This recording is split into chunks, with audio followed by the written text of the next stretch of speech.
Hello दोस्तों, नमस्कार। वक्त तो दिन भर की तमाम बड़ी खबरों को जानने का यहाँ पर आपको हम बताएंगे मुख्य समाचार टुडे ब्रेकिंग न्यूज अपडेट के रूप में। जी हाँ दोस्तों, वही पहली अपडेट निकल कर है दिल्ली के 63% और यूपी के 59% मामलों का लिंक तब्दील जमात से 23 राज्यों में फैला कोरोना वायरस। वही अगली अपडेट में आपको बताएंगे सीएम योगी आदित्यनाथ के कदम को बीएसपी मुखिया मायावती ने फिर सहारा। वही अगली अपडेट में आपको बताएंगे सोराम आतंकी हमले में अब सीआरपीएफ के 3 जवान शहीद, 2 घायल, सर्च ऑपरेशन जारी। वही अगली अपडेट में आपको बताएंगे दिल्ली में कोरोना से लड़ रहे योद्धाओं की मौत पर मिलेगी 1 करोड़ रुपया, सीएम केजरीवाल का बड़ा ऐलान। वही अगली अपडेट में आपको बताएंगे दिल्ली एनसीआर में बदला मौसम का मिजाज, तेज आंधी के साथ शुरू हुई बारिश। जी हाँ दोस्तों, इन सभी खबर की जानकारी के लिए वीडियो के लास्ट तक जरूर बने रहेगा। और मेरा आपसे एक छोटा सा निवेदन है कि आप हमारे चैनल पर पहली बार हमारे चैनल को सब्सक्राइब जरूर कर लीजिएगा और साथ ही ऑल नोटिफिकेशन को भी सिलेक्ट कर लीजिएगा। चलिए दोस्तों आगे बढ़ते खबर की ओर। देश में कोरोना वायरस से मामले बढ़ते ही जा रहे हैं। सरकार की ओर से जारी आंकड़े की माने तो देश में अब तक जो आंकड़े आए हैं उनमें से अधिकांश दिल्ली के निजामुद्दीन में आयोजित तब्दील जमात के कार्यक्रम से जुड़े हुए हैं। केंद्रीय स्वास्थ्य मंत्रालय की माने तो अब तक देश में कोरोना संक्रमण के 14,378 केस सामने आ चुके हैं, जिसमें से 4,291 मामले दिल्ली तब्दील जमात के आयोजन से जुड़ी हुई हैं। अपने रोजाना की प्रेस ब्रेकिंग में केंद्रीय स्वास्थ्य मंत्रालय से संयुक्त सचिव लव अग्रवाल ने बताया कि देश में 14,378 पॉजिटिव केस में से 4,291 यानी करीब 29.8% के case Nizamuddin Markaz cluster single sources से संबंधित पाए गए हैं। डराते हैं ये आंकड़े। केंद्रीय स्वास्थ्य मंत्रालय के संयुक्त सचिव लव अग्रवाल ने बताया कि तब्दील जमात से संबंधित मरीज देश के 23 राज्यों एक केंद्रीय शासित प्रदेश में पाए गए हैं। कोविड-19 मरीजों की संख्या के लिहाज से टॉप 10 राज्यों में 5 राज्य ऐसे हैं जहां तब्दील जमात के मरीजों की संख्या सबसे ज्यादा है। तमिलनाडु में 84%, दिल्ली में 63%, तेलंगाना में 79%, आंध्र प्रदेश में 61%, जबकि उत्तर प्रदेश में 59% संक्रमित मरीजों या तो तब्दील जमात से है या इन मामलों के लोगों के संपर्क में आए थे। सरकार की माने तो देश में संक्रमण से मृत्यु दर 3.3% है, जो दूसरे कई मुल्कों के मुकाबले काफी कम है। जमाती की वजह से अरुणाचल का भी नाम जुड़ा। लव अग्रवाल ने बताया कि कुछ राज्यों में तो अकेले तब्दील जमात से जुड़े 51% मरीज तक पाए गए हैं। असम में 35 में से 32 मामले यानी 51%, अंडमान में 12 में से 10 यानी 81% केस जमात से हैं। अरुणाचल प्रदेश से केवल एक जमाती की वजह से ही कोरोना प्रभावित राज्य में शामिल हो गया है। अरुणाचल प्रदेश में अब तक 1 मामले सामने आए जो तब्दील जमात से जुड़े हुए हैं। वही अगली अपडेट निकल कर आ रही सीएम योगी आदित्यनाथ के कदम को बीएसपी मुखिया मायावती ने फिर सहारा। कोरोना वायरस के बढ़ते संक्रमण में बहुजन समाज पार्टी की मुखिया मायावती ने एक बार फिर से सीएम योगी आदित्यनाथ के कदम को जोरदार ढंग से सहारा है। समाजवादी पार्टी के अध्यक्ष अखिलेश यादव ने जहां योगी आदित्यनाथ के कदम पर तंज कसा था, वहीं मायावती ने सराहना की है।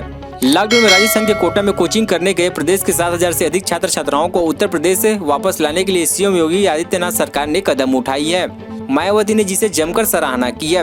सीएम योगी आदित्यनाथ ने उत्तर प्रदेश में से 200 से अधिक बस राजस्थान के कोटा भेजी है।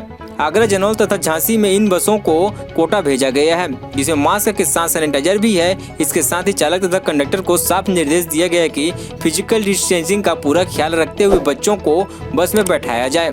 इन बसों में प्रदेश के सभी 75 जिलों के छात्र छात्राओं को लाया जा रहा है। इन सभी के लिए शनिवार रात या रविवार सुबह तक लखनऊ तथा अन्य जिलों में पहुंचाने की संभावना है। कोटा में फंसे छात्रों को लाने के लिए कासगंज डिपो की 4 बसें कोटा पहुंची है। 2 बसों में बरेली, एक में पीलीभीत, सहारनपुर बैंक के छात्र आएंगे। वहीं अगली अपडेट निकल कर रहे सोपान आतंकी हमले में सीआरपीएफ के 3 जवान शहीद, 2 घायल, सर्च ऑपरेशन जारी। उत्तर कश्मीर के जिला बुरादा के सोपान कस्बे में आतंकी ने सीआरपीएफ के दल पर अचानक से हमला कर दिया, जिसमें 3 जवान शहीद हो गए, जबकि ड्राइवर समेत 2 जवान घायल हैं। इससे पहले सुरक्षाकर्मी संभलते और आतंकियों को जवाब देते हमलावर वहां से फरार हो गया। हालांकि हमले में कुछ ही मिनटों के बाद सीआरपीएफ के सेना व पुलिस के संयुक्त दल ने घटनास्थल के आसपास के इलाकों की घेराबंदी कर सर्च ऑपरेशन चलाया हुआ है। आतंकियों का यह हमला सोरपोर में नूरबाबाद इलाके में अहमद बाबा क्रॉसिंग के पास हुआ है। सीआरपीएफ और पुलिस का संयुक्त दल क्रॉसिंग पर ड्यूटी पर तैनात था। आतंकियों ने घातक लगाकर इन सुरक्षा बलों पर अचानक से हमला बोल दिया। आतंकवादी गोली बरसाते हुए आए और पल भर में वहां से गायब भी हो गया। आतंकियों ने सुरक्षा कर्मियों को संभलने का मौका तक नहीं दिया। हमले में घायल 5 सीआरपीएफ जवान को तुरंत उप जिला अस्पताल में सोपान पहुंचाया गया। डॉक्टरों के अनुसार 2 जवानों ने अस्पताल पहुंचने से ही पहले दम तोड़ दिया, जबकि तीसरा जवान इलाज के दौरान जख्म का दर्द न सहने पाने पर शहीद हो गया। वही 2 अन्य जवान घायल, जिनमें एक सीआरपीएफ का ड्राइवर भी शामिल है। इसका इलाज चल रहा है। वहीं अगली अपडेट निकल कर दिल्ली में कोरोना से लड़ रहे योद्धाओं की मौत पर मिलेगा 1 करोड़ रुपया, सीएम केजरीवाल का बड़ा ऐलान। दिल्ली में कोरोना योद्धाओं के लिए एक बड़ा ऐलान किया गया है। मुख्यमंत्री केजरीवाल ने कहा कि अगर कोरोना के चलते मदद करने वाले पुलिस, सिविल डिफेंस, प्राचार्य, शिक्षकों को अगर कोरोना हो जाता है तो और इसके बाद उनकी मृत्यु हो जाती है तो ऐसे में उनके परिवार वालों को दिल्ली सरकार अपनी तरफ से 1 करोड़ रुपए की सम्मान राशि देगी। राजधानी में बढ़ते कोरोना के प्रभाव और खतरे के मद्देनजर दिल्ली में सत्तासीन आम आदमी पार्टी सरकार के मुखिया ने कैबिनेट की अहम बैठक बुलाई थी। दिल्ली में शुक्रवार को 67 नए मामले सामने आए हैं, जिनके बाद कोरोना मरीजों की संख्या 1707 हो चुकी है। इसके साथ ही दिल्ली में कोरोना से जान गंवाने वालों की संख्या 42 हो गई है तो 72 मरीज ठीक भी हो चुके हैं।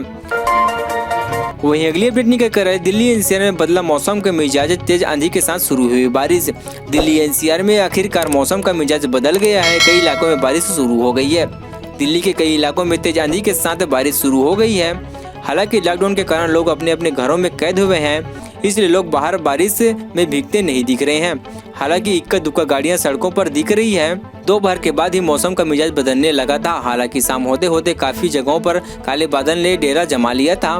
दिल्ली एनसीआर के कई इलाकों में जैसे गाजियाबाद की वसुंधरा, फरीदाबाद, नोएडा, हापुड़ सहित गुरुग्राम में तेज बादल गरजने की आवाज सुनने को मिली है। आंधी तेज होने के कारण बिजली के तार और पेड़ पौधे काफी ज्यादा हिल रहे हैं। पहाड़ी राज्यों में बर्फबारी, बता दें कि पहाड़ी राज्यों में पहाड़ों पर बर्फबारी हो रही है, इसके कारण भी मैदानी इलाकों में मौसम बदल गया है। इससे पहले प्रदेश मौसम पूर्वानुमान केंद्र दिल्ली के प्रमुख कुलदीप श्रीवास्तव ने शनिवार को मौसम बदलने की संभावना जताई थी। उन्होंने कहा कि पश्चिमी विक्षोभ के असर से शनिवार को भी आंशिक रूप से बादल छाए रहेंगे और वहां काफी तेजी से हवाएं चलेगी। हालांकि उन्होंने बताया कि बारिश होने की संभावना नहीं है।